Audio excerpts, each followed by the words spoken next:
Hello, everyone. Thanks so much for joining today.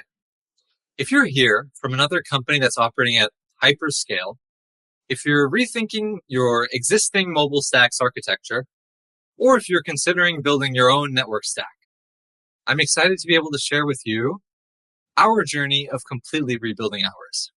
We'll talk through the design choices we made, the challenges involved, as well as some of the learnings that we had along the way.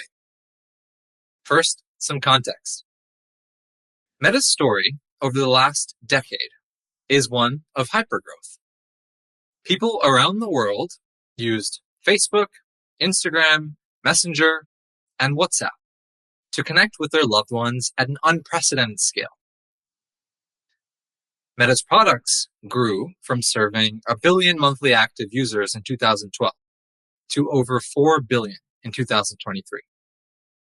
And all of our teams had to scale rapidly to support this shift from desktop to mobile that was driving a massive wave of adoption. As adoption on mobile devices grew, we decided to build our own mobile network stack to own our ability to refine this layer. Today, our mobile apps generate more than 87% of our total egress, with the vast majority of this traffic flowing through our in-house network stack. Now, in the company's hypergrowth state, code reuse and scalability were the primary considerations. We were really focused on adding features fast, features that improved our stack in performance, in reliability, that enabled our teams to scale faster. And so the consequence of this is, while we improved the stack dramatically, we also added a significant amount of binary size and complexity. The increased binary size motivated product organizations that we partnered with to experiment with operating system stacks to limit their app's size. And they made this choice even though they knew that these stacks were less performant. So product teams were concerned that increases to app size would discourage users from upgrading their apps. They'd be happy with an older version that didn't cost them additional data. And they were worried, product organizations, that this meant that users wouldn't get our latest features. So as we saw partners choose a smaller stack, even though they knew that it had worse performance, this motivated us to start trying to shift the trade-off curve. And we began by re-architecting our stack in 2019, aiming for a stack that delivered the same or even increased performance as our first generation stack, while being vastly simpler and being a fraction of the size. So first, as we sought out to kind of design this stack, we tried to learn from the first stack. And our first generation stack had been built as a monolith. Modules had multiple layers of shallow inheritance. Interdependencies between components were common. And when you tried to understand a component, you first had to identify the conditional blocks that were switched off, right? Features that were no longer in use. And it grew very increasingly challenging to add new features and reason about the stack's behavior. With these lessons in mind, we aspired for our second generation stack to be modular, to be lightweight, and first and foremost, to be simple. And to achieve this goal, we prioritized implementing a strong separation of concerns between components, eliminating unnecessary layers that were adding shallow abstractions, and limiting the features that we took to only those features that had documented user value. Now, with these design principles, by mid-2020, we had developed a functional stack that met both our size and simplicity criteria. We put the stack to the test. We compared it to our first generation stack by measuring user experience across millions of people. We found numerous product regressions. By mid-2022, we had fixed the low-hanging fruit and were left with a few small but meaningful regressions. And this included to metrics as high up as revenue. This is where I joined the project. I'd spend most of my time at Facebook identifying network bottlenecks and devising solutions that would improve product performance and bottle up to user experience improvements. But now we'd have to do it in reverse. The question that I and others on the team had was, how would we connect infrequently occurring product regressions across all these layers of infra to the network stack? So we were facing this classic problem of buggy software, but with root causes that span millions of lines of code. How do we fix this? Today, I'll walk you through the approaches that we took to make this problem tractable, to decompose it. The features that we learned are essential to enabling people around the world to connect, all across a very large diversity of network conditions. And finally, the impact of what we did, where we are today, and what we have planned next. So, if we tried to understand every line of code, millions of lines across our apps, it'd take us decades to figure out what we were missing. We needed to break down this problem in a way that would enable us to move quickly. And keep in mind, these are two stacks with incompatible subcomponents, right? They're fundamentally different interfaces and abstractions. We can't just swap out piece by piece to try and figure out what's missing. So we built ourselves tools. The first tool, of course, is telemetry. We logged network request data and timing information and compared them across both stacks. We searched for instances of unexpected failures or latency in our second generation stack, particularly at outlier levels, so P95 or P99. Now, as we started to analyze our telemetry, we noticed that telemetry gave us many, many leads, but we struggled to identify which of these leads were causal to product regressions and which ones were merely correlated with them. So we built out tools to selectively enable our stack for predetermined host names or requests. By selectively enabling our stack, we wanted to isolate regressions to specific network requests. And this is a very powerful tool because it enables us to focus our search on a few product modules, to ignore infra layers that don't mutate the requests that we now know are responsible for the regression, and to identify leads from telemetry that are more likely to indicate causal issues. We filtered our sample space from about, say, millions of lines of code to maybe tens of thousands, right?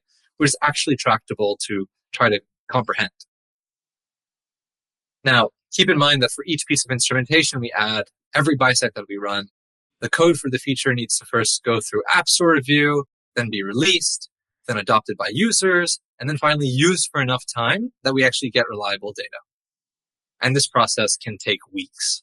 And so we also attempted local simulations, typically testing our stack in degraded network conditions. We were hoping that these degraded network conditions would more visibly highlight performance regressions in our stack or features that we were missing.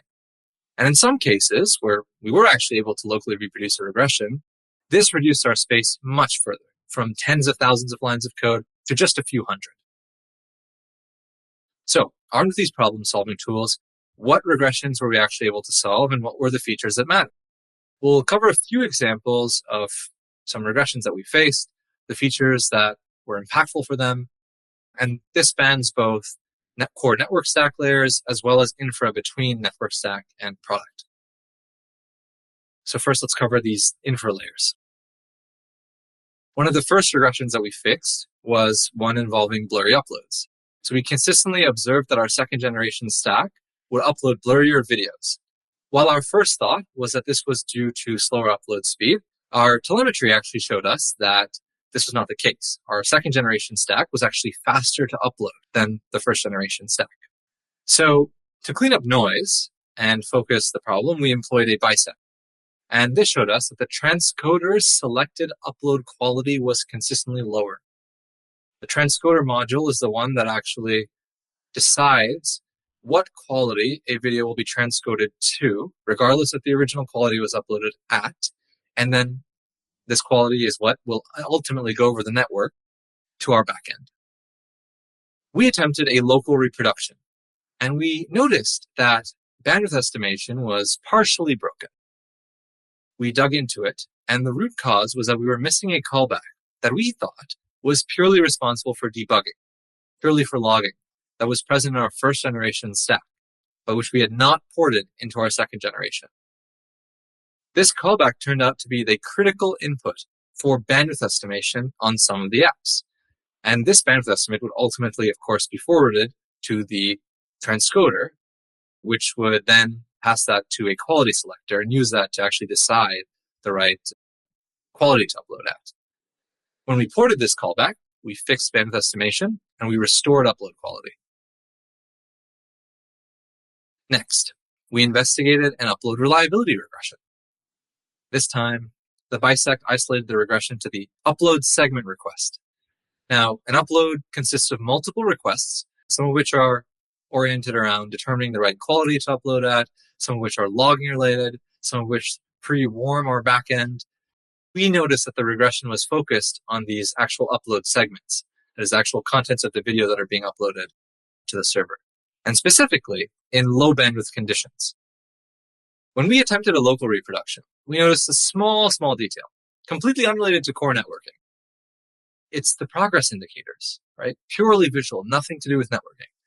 But these progress indicators were completely broken over our second generation stack. They always started at 90%. So they almost looked complete, and they never incremented. When we fixed this bug, we observed that the upload reliability regression was almost completely gone. And we learned from our experiment that these progress indicators were reducing upload cancellations from teens. In hindsight, our hypothesis is that seeing progress indicators never advance frustrates teens into canceling uploads that otherwise would have succeeded. Now let's dive into some of the features that we found that we needed in our network stack, so improving core networking. While investigating an app navigation regression, this is the latency for a user to switch from, say, one surface to another surface, so say feed to Reels. We identified a subtle but very critical optimization that we were missing. Some of you may know that QPAC is the header compression scheme that applies to QUIC, which is the transport protocol for HTTP3. QPAC compresses all headers in order to reduce the number of bytes that actually go on the network and hopefully speed up the total latency of network requests. QPAC employs two tables to compress headers. One is a static table, and this table compresses standard headers, things like content encoding, content type, things that are part of the specification. QPAC also has a dynamic table, which is responsible for compressing custom headers. And we use a number of custom headers for things like reporting from the client to the server, for logging data, generally information that the server needs that the client can pass to it. And our new stack, it supported QPAC, but we didn't enable custom header compression. When we enabled it, we meaningfully improved header compression ratio and also the latency for both egressing custom headers and also downloading them from the server. And what was really interesting here is that navigation requests, where we saw the actual impact of this fix, are these very small API requests, right? And at first thought, headers are an even smaller component of these requests. Most of them have a body. And that's not even getting into the size of the response body, which is usually significantly larger. But compressing these custom headers, right, which are maybe, let's say, half of the headers that we're sending on a request, right, it actually meaningfully improved the latency for these requests.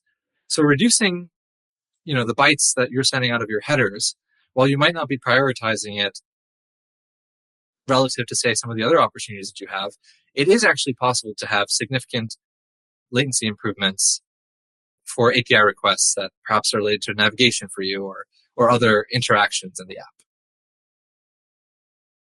Now, another app navigation regression. This one's a little bit different. This time, many of you may be familiar with, say, HTTP3 prioritization. So this is where usually you'll schedule traffic based on a application passed priority. Now, what is part of the spec, the HTTP prioritization spec, is prioritizing these requests using an HTTP3 priority on the server. And of course, our app supported this. But the spec actually leaves undefined or up to the implementer is client-side prioritization. So we noticed that our stack did not support client-side egress prioritization. And again, it's a very small feature. API requests are usually coming through the stack pretty fast, right? There's just a header and a body. But having this feature on actually was meaningfully impactful in terms of reducing, again, navigation latency for these small API requests. As we dug in, we noticed something even more interesting. Most of our API requests are actually being fetched with the same priority. So prioritizing these requests using their HTTP3 urgency bucket, that actually didn't make a difference. That had no impact. But what was impactful was respecting their incremental flag. So all of these requests had incremental on, which means that they're sent multiplexed over the wire instead of one by one or sequentially. And our hypothesis, again, in hindsight, is that we saw these like small API requests being blocked behind other API requests, which had originated earlier, but now that the user is navigating from one surface to another, are no longer as critical to the user experience. They can complete in the background, right? And so respecting the egress priority, respecting the incremental flag meant that these requests that are coming out later, but are now actually the most important, are not being blocked behind all of the pre-existing API requests. So that's the case where actually egressing out headers and body can actually be a bottleneck to the overall network request latency. Now, finally, we investigated an ads revenue regression. And the feature that we installed to solve this was Happy Eyeballs. Happy Eyeballs is a decade-old network stack feature. It's part of most browsers. And it basically involves establishing a connection to both an IPv4 address and an IPv6 address in parallel. What did we do? Our stack initially would prioritize IPv6 addresses, and it would iterate over a list of IP addresses in serial. So it would try out the IPv6 address, then it would wait for a connect timeout, and only then try out the next address, which might be an IPv4.